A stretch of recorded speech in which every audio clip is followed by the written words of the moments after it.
আজকে পৃথিবীতে অসুস্থতার মূল কারণ হচ্ছে ফুড ইন্ডাস্ট্রি। কিছু মানুষ এর উপর ব্যবসা করে কোটি কোটি ডলারের মালিক হচ্ছেন। আমরা কি হচ্ছি?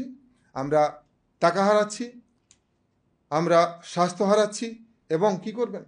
এই যত প্যাকেটজাত খাবার আছে মাস্ট বি বর্জনীয়, আর বর্জন করবেন এইরকম। এগুলো ওয়েস্টার্ন খাবার, এগুলো হচ্ছে হৃদরোগ, উচ্চ রক্তচাপ, ডায়াবেটিসের বন্ধু। সো এগুলো যত খাবেন এই রোগগুলো আপনার ঘরে এসে বাসা বাঁধবে। আর কি করবেন? আমাদের দেশীয় খাবার এইটাও কিন্তু ভালো না। সিঙ্গাড়া, পেঁয়াজু, লুচি, পুরি ছাড়া তো আমাদের নাস্তা হতে চায় না। এগুলো কিন্তু অ্যাভয়েড করবেন। আর এই পুরো আলোচনাকে যদি আপনার জীবনে বাস্তবায়ন করতে চান তাহলে কি করতে হবে? একটা মোটিভেশন লাগবে। সেজন্য সঙ্গের সাথে থাকবেন। আসলে জীবন পরিবর্তন করা কঠিন।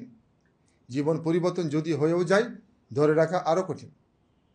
একটা কথা আছে না স্বাধীনতার ব্যাপারে, যে স্বাধীনতা অর্জন করা কঠিন, স্বাধীনতা ধরে রাখা তার থেকেও কঠিন। এই খাদ্যাভ্যাস অনেকে দেখেছি ড্রামাটিক উন্নতি হওয়া অনেক কিছু হয়েছে, পরের 6 মাস পর দেখা যাচ্ছে তার খবর নাই। কেন? সে ধরে রাখার মতো এনভায়রনমেন্ট পাচ্ছে না। সো যে এনভায়রনমেন্ট আপনাকে সুস্বাস্থ্যের কথা বলে, ভালো খাদ্যের কথা বলে, তার সঙ্গে অ্যাটাচ থাকার চেষ্টা করবেন। বলতে পারবেন যে অমুক গরু খুব কষ্ট পাচ্ছে, পায়খানা হচ্ছে না? শুনেছেন কখনো কুমুক চিড়িয়াখানার বাঘ 3 দিন টয়লেট হয় নাই? একমাত্র মানুষ মাঝে মাঝে হসপিটালে যেতে হয়। কেন? মানুষ হচ্ছে তার প্রাকৃতিক খাবারকে বদলে নিজের মতো খাবার খাচ্ছে। আর আপনার খাবার হচ্ছে মূলত 2 ধরনের, একটা হচ্ছে অ্যালকালি ফর্মিং আর একটা হচ্ছে অ্যাসিড ফর্মিং। আপনার শরীর হচ্ছে অ্যালকালাইন, আপনার ব্লাড হচ্ছে মূলত অ্যালকালাইন, মানে হচ্ছে আপনার পুরো শরীরের সিস্টেম হচ্ছে অ্যালকালাইন, প্রত্যেকটা সেল হচ্ছে অ্যালকালাইন। আর আপনি খাবার খাচ্ছেন অ্যাসিডিক, সিস্টেম কোলাপস করবে। এবং কোলাপস করছে বলে আমরা অসুস্থ হচ্ছি। সৃষ্টিকর্তা আমাদেরকে পরম ভালোবেসে তৈরি করেছেন এবং তিনি আমাদের শরীরের ভিতরে দারুণ একটা এনভায়রনমেন্ট দিয়েছেন। এই এনভায়রনমেন্টকে মেডিকেল টার্মে বলা হয় হোমিওস্ট্যাসিস। এই হোমিওস্ট্যাসিস রোগ হওয়া থেকে আমাদেরকে চূড়ান্তভাবে বাধা দেওয়ার চেষ্টা করে। 1 দিন 2 দিন 1 বছর 10 বছর 20 বছর 30 বছর অত্যাচার করতে করতে করতে করতে যেদিন হোমিওস্ট্যাসিস ভেঙে পড়ে সেই দিন আমরা আর প্রতিরোধ করতে পারি না, নানান রোগে রোগাক্রান্ত হই। টর্চার করতে করতে পুরো সিস্টেমকে কোলাপস করে ফেলি, আর দোষ দিই ভাগ্যকে।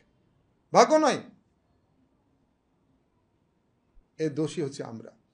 তো কি করবেন? যে খাবারগুলো অ্যালকালি তৈরি করে আপনার শরীরে, যে সেগুলো বেশি খাবেন। সব ধরনের শাক এবং সবজি, অধিকাংশ ফল, পালং শাক, ব্রোকলি, সালাদ, ডাল, মটরশুঁটি, বিন, বীজ, বাদাম, ওটস, আদা, রসুন, পেঁয়াজ, মশলা, টক দই, এগুলো বেশি বেশি খাবেন।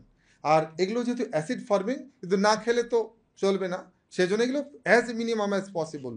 মাছ, মাংস, ডিম, দুধ, পনির, চিনি, লেবু, কফি, লবণ, বার্গার, নুডলস, চকলেট, স্যান্ডউইচ, সাদা পাস্তা, কোমল পানীয়, প্রক্রিয়াজাত সকল খাবার, ভাত, রুটি। তবে এর ভিতরে বর্জনীয় কি?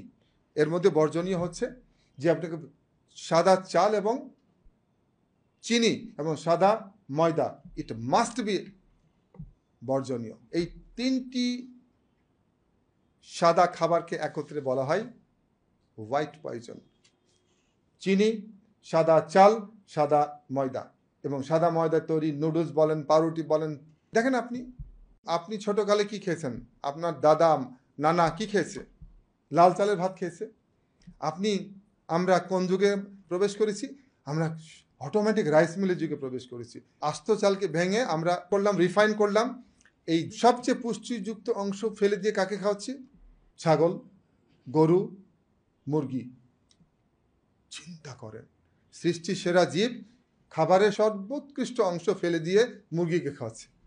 আসলে কি আমরা সৃষ্টি সেরা থাকলাম? আর তো এই 3টা বিষ থেকে, হোয়াইট পয়জন থেকে সাবধান।